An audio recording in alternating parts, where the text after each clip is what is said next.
Hey everybody, Carl here from App, and we're going to do a quick video on how to install the pedestal on the new Q80R series QLED from Samsung. First things first, you're going to want to remove the box and some of the packing material. There's a little styrofoam piece on the front and back that need to be removed. We've already done that. Next, you're going to want to have a second person around to help you out. This is a 65-inch. It is big and it's a little bit heavy. We've got our friend Tom here who's going to help us lift it up out of the box and set it onto a table.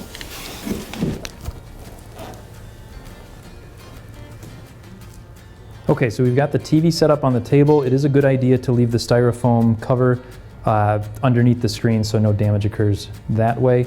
These are super simple to set up because both of the pedestal feet are exactly the same. You've got the cable management system on the back here, and that's going to be facing up as you insert it, but they're both the same. So either pedestal foot will fit in and you just slide it in, no screws or anything like that. It's just going to snap into place. All right, and the process is exactly the same on the other side. Again, you just want to make sure that the cable management piece here is facing upwards, and that's just going to slide into place and lock right in, and you've got your pedestal in. All right, so now the pedestal is all assembled. It's going to hold the TV up nicely just like this. It is a little wide set, so make sure if you're going to set this up on a table, you keep that in mind. But that's everything there is to it. Super simple. Thanks for watching, and stay tuned for more videos.